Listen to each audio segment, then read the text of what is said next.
So everyone wants an O-line like the Cowboys, but who wants to use all those first-round draft picks to build one, am I right? Well, fear not. That's what free agency is for. And these are the three teams that made the most noise in addressing their trench issues. Let's start with the Minnesota Vikings. This is a team you'll have a hard time finding good offensive stats on, and a lot of the blame fell on the O-line.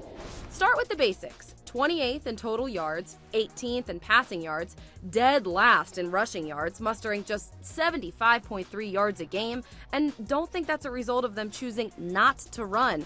They were also dead last in yards per carry, with a paltry 3.2. Their pass protection wasn't much better either. They gave up 38 sacks, that's 23rd. They were 26th in QB hits, and if you look at some of the advanced metrics, they were tied for 28th in time to throw with an average of 2.47 seconds.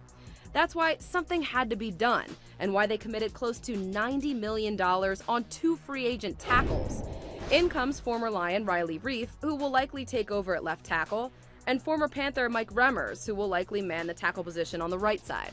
Now, neither one is walking in with an overly impressive resume. They have 0 Pro Bowl appearances between the two of them, but in the Vikings' case, they are still considered upgrades over what was there. They may not solve all of Minnesota's problems, but at least it's a step in the right direction.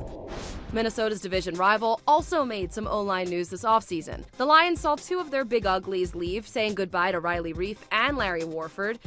They too, in theory, upgraded though when they were able to land former Packer TJ Lang and former Raven Ricky Wagner, 2 of the best linemen available in free agency. They give Detroit a brand new right side, with Wagner likely taking over at right tackle and Lang at right guard. What exactly did they get themselves into? Well, the Lions made the playoffs, but not because their line was all that great.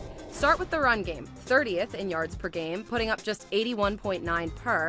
And just like the Vikings, it wasn't a matter of choosing to throw instead of run. They were 27th in yards per carry, averaging just 3.7 yards per rush. Pass protection, not great either. Tied for 21st in sacks allowed, and they were 30th when it came to average time to throw inside the pocket. Adding Lang and Wagner should improve most of those numbers. But the team that made the biggest waves in free agency along the line? The Cleveland Browns. Yes, the Browns now boast what probably is a top 5 O-line after signing center J.C. Tretter away from Green Bay and guard Kevin Zeitler from the Bengals. Tretter started only 7 games last year, but by most accounts, excelled.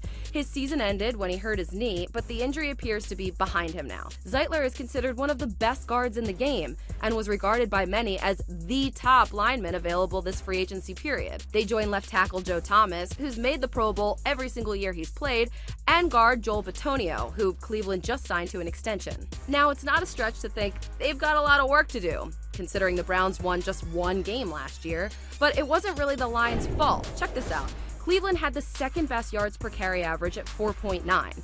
The line also gave Browns quarterbacks the 3rd most time to throw. The problem is, their quarterbacks didn't do much with all that time. They managed just 204 passing yards a game, which was 28th. And in most cases, they flat out just didn't throw the ball, taking 66 sacks, dead last in the league. But the Dog Pound shouldn't have to blame the line this season, at least if they all stay healthy and play to their potential. Now, if they could just fix that quarterback spot.